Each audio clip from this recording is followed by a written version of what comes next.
So in today's class, we are going to start our next unit, that is memory management.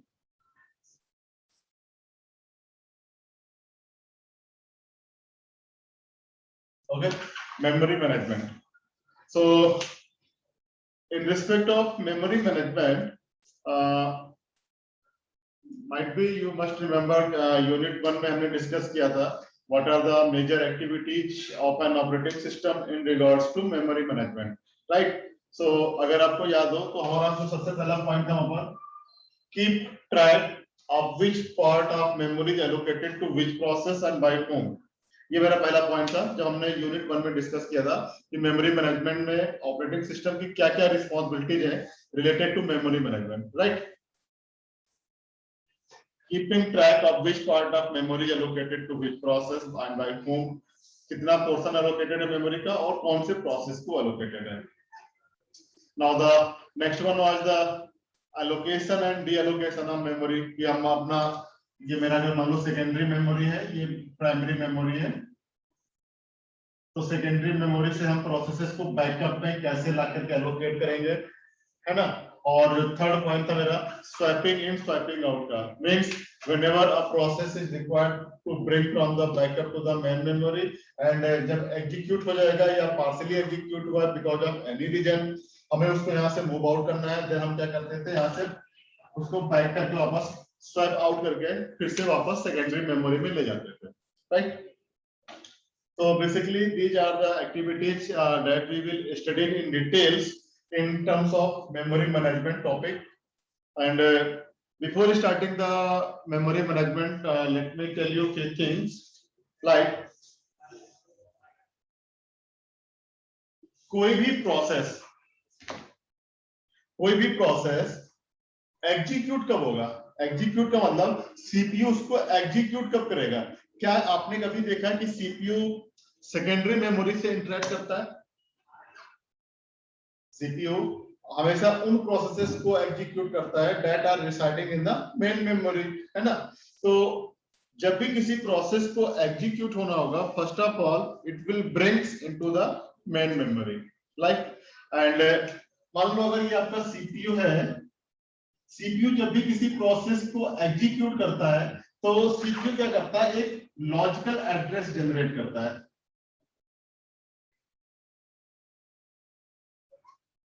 CPU generates all logical addresses, and a set of logical addresses is called logical address space. CPU during execution, CPU generates logical address. Question कभी-कभी एक number का या मान लो बार-बार पूछा जाता है, what are the logical addresses?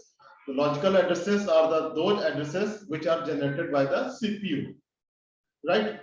And a set of logical addresses is called logical address space. Similarly, जो logical address generate हुआ है, that logical address must be mapped onto memory in some place. Actually होता क्या है, मैं थोड़ा सा इसको और डिटेल में बताना चाहूंगा. ये मान लो ये मेरा सीपीयू था, सीपीयू ने एक प्रोसेस को एग्जीक्यूट करना स्टार्ट किया और उसका सपोज एड्रेस जनरेट किया 13. तो सीपीयू जो एड्रेस जनरेट करता है, सीपीयू जो एड्रेस जनरेट करता है that is called the logical address, right? Now this logical address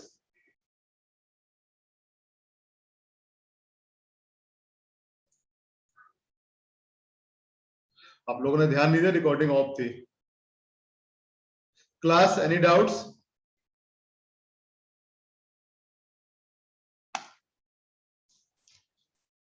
okay, so now from here now onwards we will start the unit 4 and the very first topic is memory allocation.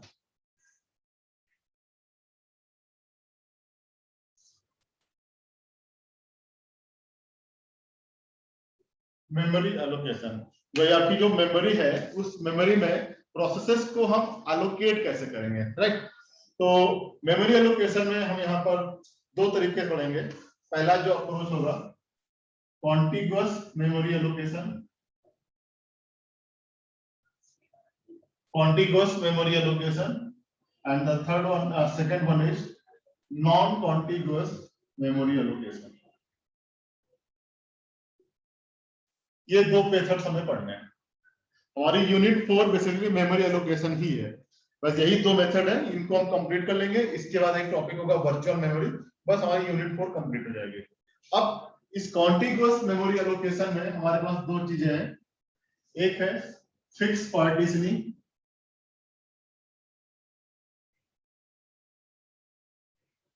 और एक है variable partitioning. Fix partitioning and variable partitioning. Okay, non contiguous memory allocation में again हमें दो topics पढ़ने हैं, paging and segmentation.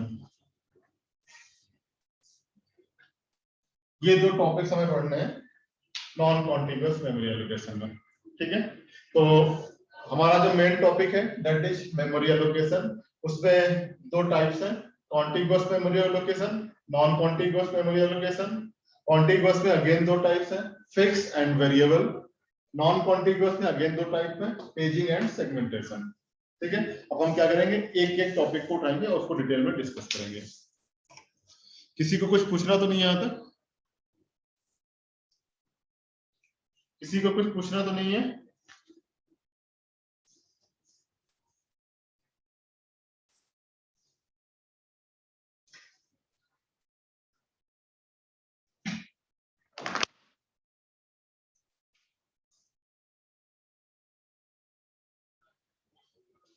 तो हमारा जो सबसे पहला केस है वो है फिक्स पार्टीशनिंग। नाम पूरा लिख देता हूं, फिक्स पार्टीशनिंग।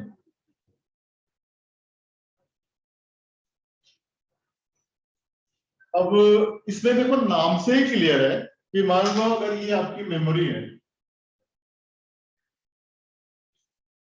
ठीक है, ये मेमोरी है। देखो इसकी हेडिंग क्या है, फिक्स पार्टीशनिंग, यानी हमें मेमोरी के पार्टीशंस करने हैं जो कि फिक्स हो। मींस हमने इसमें मान लो ये पार्टीशंस कर दिए, ये मान लो मेरा 100 KB का है, ये 200 KB का है, ये 150 KB का है, ये 50 KB का है, राइट। हमने मेमोरी में पार्टीशंस कर दिए और वो पार्टीशंस भी हमारे क्या है, फिक्स पार्टीशंस हो गए। अब क्या मुझे क्लास से कोई बताएगा, एनीवन बाय अनम्यूटिंग योरसेल्फ, जब हमने यूनिट 1 में आपको मल्टी प्रोग्रामिंग सिस्टम पढ़ाया था तो हमने वहां पर आपको क्या क्या पॉइंट्स बताए थे? एनीवन जिसको याद हो? नहीं याद है सिंपली बोल दो, नहीं याद है टाइम वेस्ट मत करना।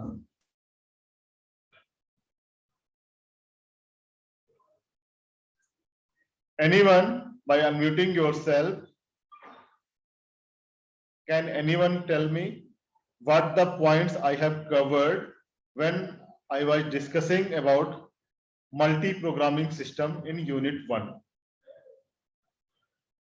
Anyone, class?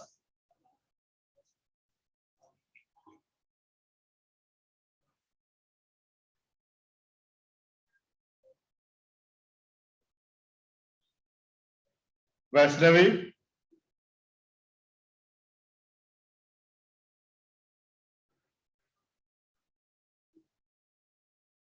Vaishnavi, can you hear me?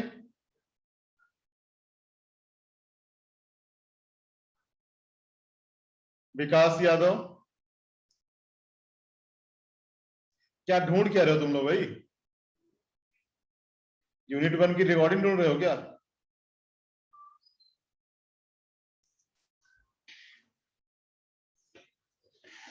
अगर आपको याद हो, याद तो खैर नहीं होना, बता देते। एक टर्म हमने यूज किया था उस समय, डिग्री ऑफ मल्टी प्रोग्रामिंग।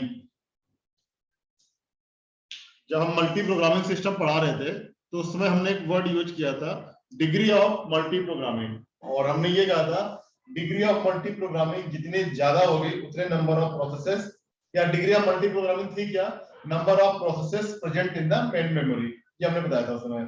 और सीपीयू की यूटिलाइजेशन को इंक्रीज करने के लिए डिग्री ऑफ मल्टी प्रोग्रामिंग जितनी ज्यादा होगी, सीपीयू के पास उतने ज्यादा चांसेस होंगे स्विच करने के। भाई अगर दो ही प्रोसेस है तो सीपीयू क्या करेगा, दो ही में स्विच करेगा। अगर डिग्री ऑफ मल्टी प्रोग्रामिंग ज्यादा है तो सीपीयू के पास स्विच करने के ऑप्शंस ज्यादा होंगे, राइट। और डिग्री ऑफ मल्टी प्रोग्रामिंग हमने बताया क्या था, number of processes present in the main memory at a time is called the degree of multi programming. So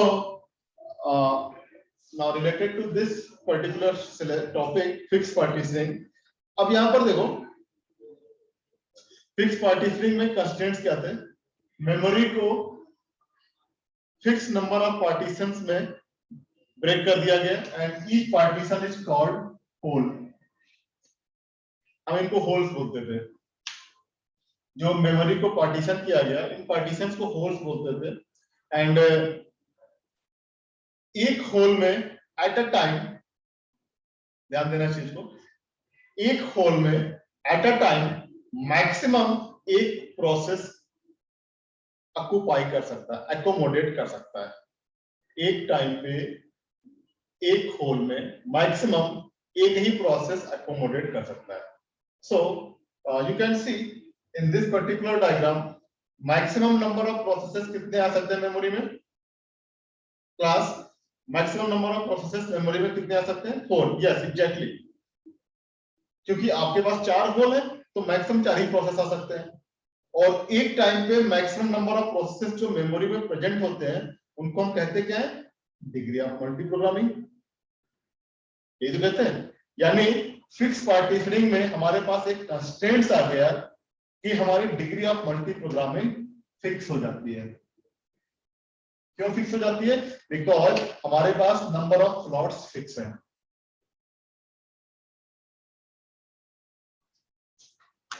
class एक सेकंड होल्ड करना बस। ओके, सो जो हमारे पार्टीशंस हैं उन पार्टीशंस को हम होल्स बोल रहे हैं and each and every hole can accommodate at most one process, right? So there is constraints in the fixed partitioning that degree of multi-programming will be fixed. तो यहां तक किसी को डाउट तो नहीं है class, any doubts so for?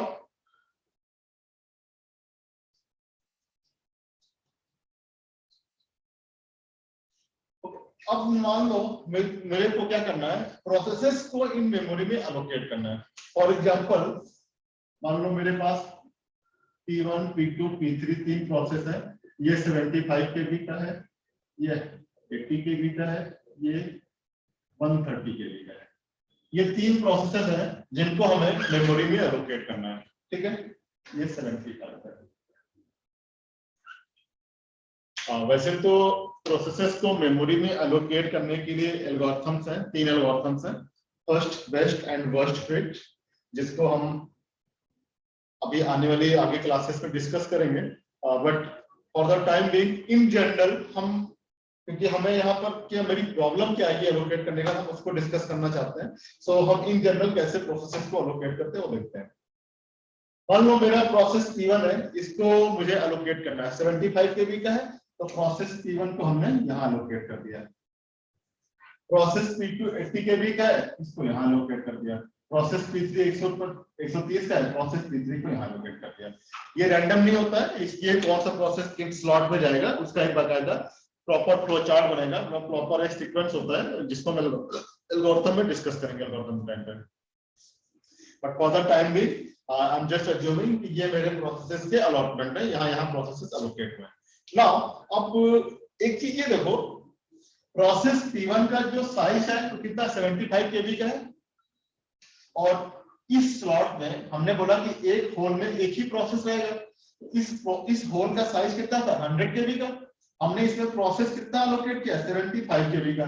तो बाकी जो रिमेनिंग 25 केबी है, अब उसका क्या होगा, जो रिमेनिंग 25 केबी है उसका क्या होगा। तो ये भी फिक्स पार्टीशनिंग के केस में एक ड्रॉबैक है, एक प्रॉब्लम है, और इस प्रॉब्लम को हम बोलते हैं इंटरनल फ्रेगमेंटेशन। अगेन अभी केवल ये जान लो प्रॉब्लम क्या है, इंटरनल फ्रेगमेंटेशन, और ये होता क्या है हम कल की क्लास में डिस्कस करेंगे, क्योंकि हम वहां तक कल ही पहुंच पाएंगे। तो इंटरनल फ्रेगमेंटेशन होता है, बेसिकली क्या होता है कि जो आपका एलोकेटेड साइज है, उस एलोकेटेड साइज में प्रोसेस को एलोकेट करने के बाद भी कुछ रिमेनिंग स्पेस बच जाता है, और उस रिमेनिंग स्पेस को अब कोई दूसरा प्रोसेस यूज तो कर नहीं पाएगा। भाई जो 25 केबी का बच गया है, मान लो कोई चौथा प्रोसेस P4 होता जिसका साइज 25 केबी है, तब भी वो इस स्पेस को यूज नहीं कर पाता, बिकॉज कंस्ट्रेंट्स लगा है कि एक होल में एक ही प्रोसेस रहेगा। तो ये जो 25 केबी का ये वेस्ट ऑफ मेमोरी है, ठीक है। तो फिक्स पार्टीशनिंग के केस में क्या होता है, मेमोरी को नंबर ऑफ पार्टीशंस में वेरिएबल साइज के पार्टीशंस में ब्रेक किया जाता है। Each and every partition can accommodate at most one process. और इसके ड्रॉबैक्स क्या है, ड्रॉबैक्स तो ये है, सबसे पहले degree of multi programming fix हो जाएगी, जितने नंबर ऑफ स्लॉट्स है मैक्सिमम उतने ही प्रोसेस मेमोरी में प्रेजेंट हो सकते हैं। सेकंड ड्रॉबैक क्या है कि इंटरनल फ्रेगमेंटेशन से सफर करता है। जो आपका फिक्स पार्टीशनिंग है that suffers from the internal fragmentation. Class, any doubt?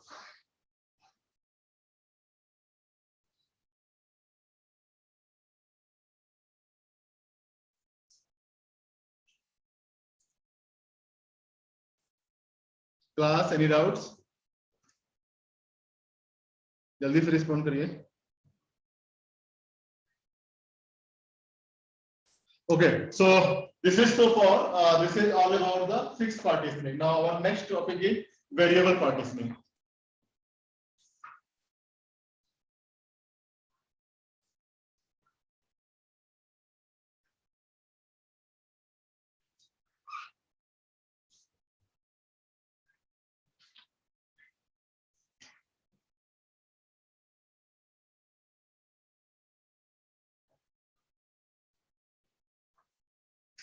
Variable partitioning. So in case of variable partitioning, actually what will happen,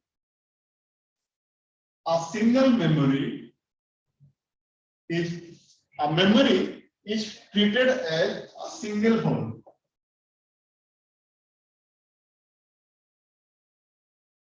उसमें क्या था, हमारी जो मेमोरी थी उस मेमोरी को हम नंबर ऑफ पार्टीशन में ब्रेक कर रहे थे। यहां पर हमने क्या किया, पूरी की पूरी मेमोरी को एक सिंगल होल एज्यूम कर लिया।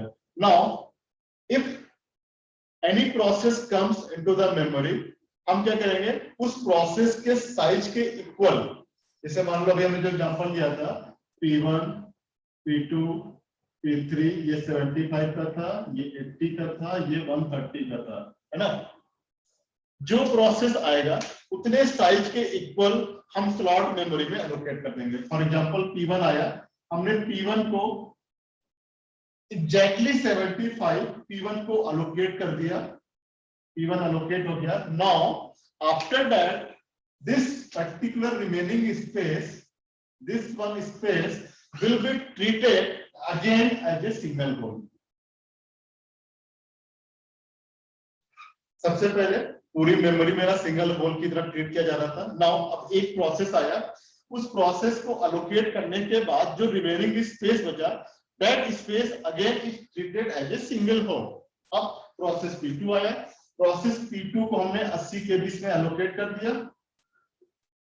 नाउ इसके बाद जो रिमेनिंग स्पेस बचा, that space is treated as a single hole. मतलब क्या, सिंपल सा है, एक सिंगल होल है, उस सिंगल होल में प्रोसेसेस आते जा रहे हैं, एलोकेट किया, जो रिमेनिंग बचेगा वो अगेन एक सिंगल हो जाएगा, मतलब उसमें कोई पार्टीशन नहीं होगा। फिर अगला आएगा, उसमें से उसका हिस्सा उसको एलोकेट हो जाएगा, बाकी जो बचेगा वो पूरा पूरा एक एरिया हो जाएगा। इससे क्या होता है कि जो एक बॉक्स के अंदर, अभी आपने वेरिएबल फिक्स वाले को देखा था कि हमने जब इसको ऐसे ऐसे नंबर ऑफ पार्टीशंस किए थे, यहाँ पर एलोकेट करने के बाद इसी स्लॉट में एरिया बच जा रहा था, है ना। तो यहाँ पर क्या होगा, अब एटलीस्ट इस स्लॉट में तो एरिया नहीं बचेगा, क्योंकि यहाँ का पूरा एरिया इसका लोकेटेड है। तो जो मेरी इंटरनल फ्रेगमेंटेशन की प्रॉब्लम थी, that may be reduced up to some limit, up to some extent. होगा अभी भी इंटरनल फ्रेगमेंटेशन, कैसे होगा अभी बताएंगे, ठीक है। बट जो पहले वाला केस था फिक्स पार्टीशनिंग वाला, उसके कंपैरिजन में यहाँ पर इंटरनल फ्रेगमेंटेशन के चांसेस बहुत कम होंगे। जो वेस्ट ऑफ मेमोरी होगा वो पहले वाले के कंपैरिजन में कम होगा। ये चीज क्लियर है क्लास?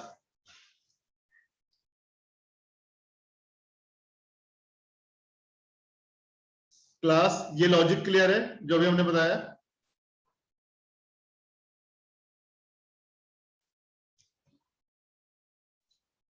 अब एक चीज और देखो, मान लो जैसे ये मेरा 75 का हो गया, ये 80 का हो गया और ये मेरा 130 का हो गया, ठीक है।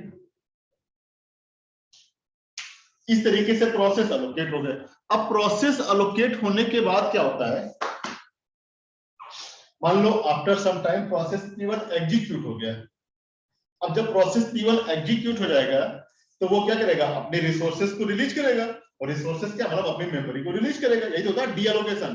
पहले एलोकेट होता है, जब प्रोसेस एग्जीक्यूट हो जाता है तो फिर डी एलोकेट होता है। तो प्रोसेस क्या करेगा, आई मीन ऑपरेटिंग सिस्टम क्या करेगा, जो एरिया इस प्रोसेस को एलोकेटेड था वो एरिया रिलीज कर देगा। यानी ये प्रोसेस P1 का जो 75 का स्लॉट है, that 75 slot will be free. ये 75 वाला स्लॉट क्या होगा, फ्री हो जाएगा, ठीक है। अब यहां पर देखो,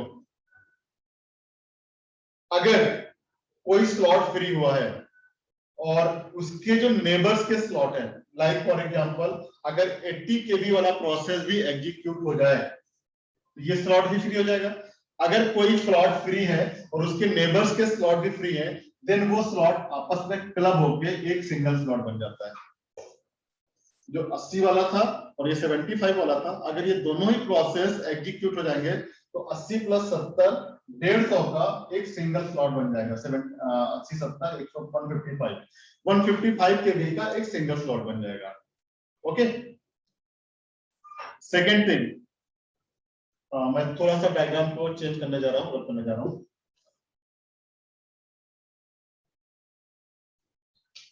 ये मान लो मेरा स्लॉट था। सबसे पहले हमने 70 का लोकेट किया, फिर 80 का किया, फिर 130 का किया, एंड मान लो 200 280,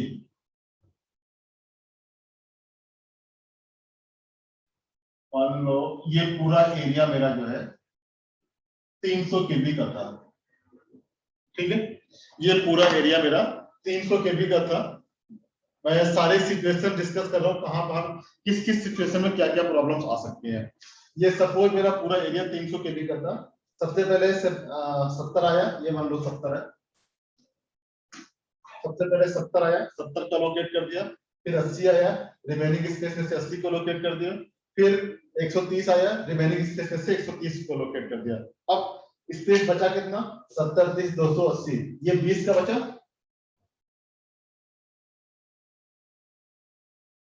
20 केबी का स्पेस बचा। Now at this particular time, suppose process P1 has completely executed, या उससे पहले एक केस और डिस्कस कर लेते हैं, उससे पहले करेंगे ज्यादा अच्छा रहेगा। ये 20 केबी का बचा। अब मान लो हमारे पास जो प्रोसेसेस आ रहे हैं उनमें से 50 केबी से लेस का कोई प्रोसेस नहीं आ गया, यानी जो प्रोसेस का मिनिमम साइज होगा वो 50 केबी से ऊपर का होगा। और अगर प्रोसेस का जो साइज मिनिमम 50 केबी से ऊपर का है तो ये जो मेरा 20 केबी का स्पेस बचा हुआ मेरा, क्या ये कहीं यूज आ पाएगा क्लास? क्या ये कहीं पर यूज आ पाएगा? अगर मैं ये एजम्पशन लेके चलूं कि भाई जो मेरे प्रोसेसेस आ रहे हैं वो मिनिमम 50 केबी से जरूर, मिनिमम 50 केबी के जरूर होंगे, तो ये जो 20 केबी का बचेगा, again this 20 KB will be serve as a internal fragmentation. Internal fragmentation, पूरा पूरा स्लॉट हो और उसमें से मिनिमम स्पेस बच जाए तो उसको इंटरनल फ्रेगमेंटेशन बोलते हैं। इसीलिए मैंने कहा था कि वेरिएबल में भी इंटरनल फ्रेगमेंटेशन होता है, बट ये है कि हम फिक्स वाले के कंपैरिजन में काफी कम होता है। उसमें क्या होता है, हर एक होल में हो रहा था। यहाँ पर क्या है, जो सबसे लास्ट में जो स्पेस बचेगा उस स्पेस को हम कहीं यूज नहीं कर पाएंगे, तो वो मेरा इंटरनल फ्रेगमेंटेशन की तरह वर्क करेगा। एनीवे, जो मैं नेक्स्ट केस डिस्कस करने जा रहा था कि 20 केबी का स्पेस यहाँ बचा हुआ है, and for example at this particular time process P1 has successfully completed. has successfully completed his execution. Now what will happen? Operating system will deallocate the process P1 and release the memory. ये 70 का space खाली हो गया.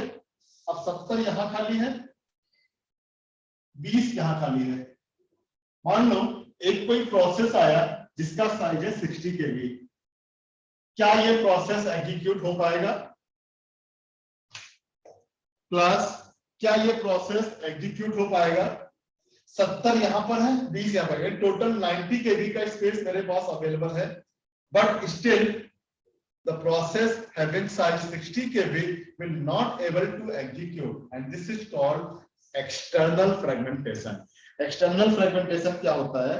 When enough memory space is available but that space is not contiguous. जो process को space चाहिए execute होने के लिए उतना स्पेस तो अवेलेबल है बट वो कॉन्टिग्युअस नहीं है. Then this is called the external fragmentation, and this is the perfect example of external fragmentation. For example, 60 kb process wants to execute and we have free memory of 70 kb in the very bottom and 20 kb at the top level. Total of 90 kb memory is available, but still process is not able to execute, and this is called the external fragmentation. तो ये जो basic problems है fragmentation वाली, internal fragmentation, external fragmentation, ये problem हमारे जितने भी memory allocation के मेथड्स हैं सब में आते हैं. कहीं पर कुछ ज्यादा आएगा, कहीं पर कुछ कम आएगा, डिपेंड करेगा सिचुएशन टू सिचुएशन. कुछ पूछना है किसी को? कुछ पूछना है किसी को? Any query?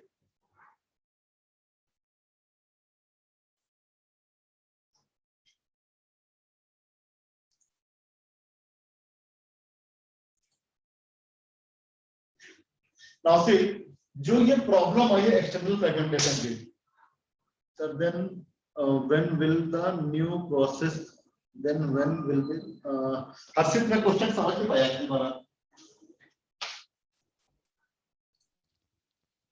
Then when will the new process be executed? Yes, मैं वही डिस्कस करने जा रहा हूँ. हर्षित मैं तुम्हारे क्वेश्चन का आंसर ही डिस्कस करने जा रहा था एक्चुअली. तो ये तुम्हारे एक्सटर्नल फ्रेगमेंटेशन की प्रॉब्लम हो गई. अब हम इस प्रॉब्लम को ओवरकम कैसे करेंगे? भाई जो मेरा प्रोसेस आया है एग्जीक्यूट होना पड़ेगा ना उसको. तो उसका एक तरीका है, वो तब तक वेट करे जब तक इनफ मेमोरी स्पेस अवेलेबल ना हो जाए. मींस ये दोनों प्रोसेस, इनमें से कोई भी एक प्रोसेस एग्जीक्यूट ना हो जाए. एक ये तरीका है. दूसरा तरीका ये है कि हमने तो मेमोरी का जो छोटा सा एक सैंपल बनाया ना, मेमोरी में वहां पर तो हजारों लाखों से ऐसे होल्स बने होंगे. तो वहां पर भाई हमने क्या केवल 4 होल्स बनाए, 4 ही में मेरी प्रॉब्लम आ गई. अब तो हजारों लाखों होल्स बने होंगे, स्लॉट्स होंगे. अब उनमें हम कैसे चेक करेंगे? तो उसका एक टेक्निक होती है कॉम्पैक्शन.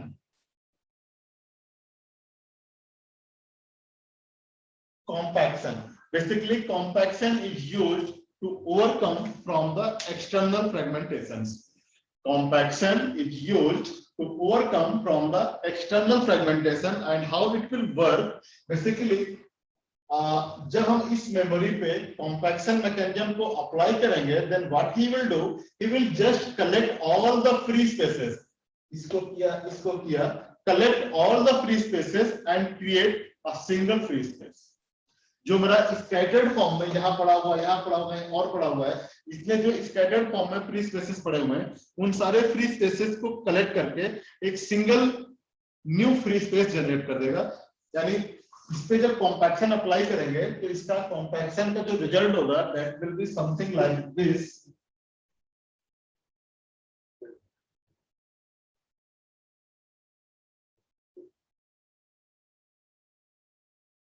ऐसा ये सॉरी 130 है ये.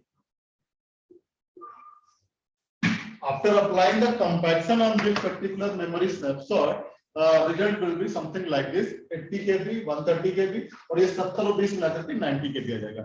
अब देखो 60 kb का प्रोसेस आया था, 90 स्पेस अवेलेबल है, इजीली एग्जीक्यूट हो जाएगा. Harshit, I hope you are getting your answer. Arshit, I hope I'm clear to your answer.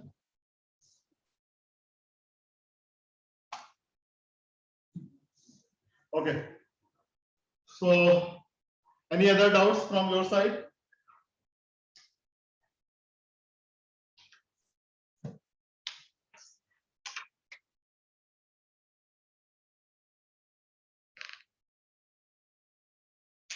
Now, we will discuss our memory allocation algorithms. इस पे न्यूमेरिकल के एग्जाम में आता है.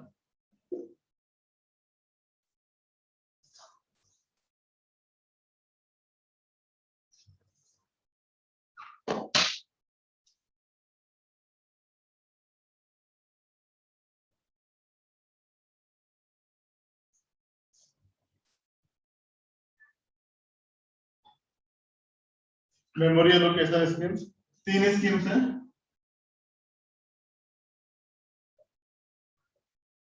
First fit, best fit and worst fit. First, best and worst. First fit में क्या होता है कि अगर मान लो ये आपका मेमोरी है, इसमें नंबर ऑफ ये होल्स बने हुए हैं, तो allocate the first whole.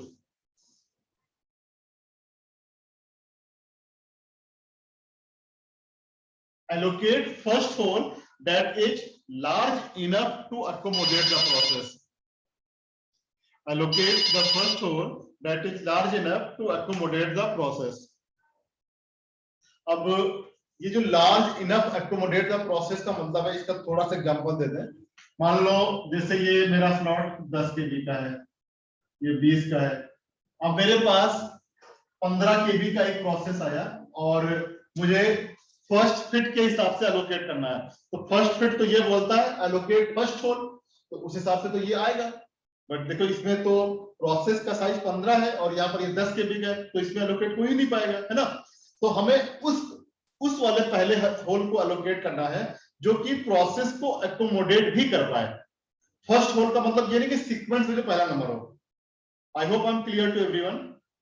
First hole का मतलब ये बिल्कुल नहीं होगा कि सीक्वेंस में पहला हो. हाँ, हमें सीक्वेंस वाइज चलना है और उस सीक्वेंस में जो पहला होल होगा जो प्रोसेस को एकोमोडेट कर पाए, that hole will be allocated to the particular process. तो फर्स्ट होल में क्या हो गया, allocate the first hole that is large enough to accommodate the process. ठीक है. Now next one is best fit. Best fit में क्या होता है, एलोकेट स्मॉलेस्ट होल.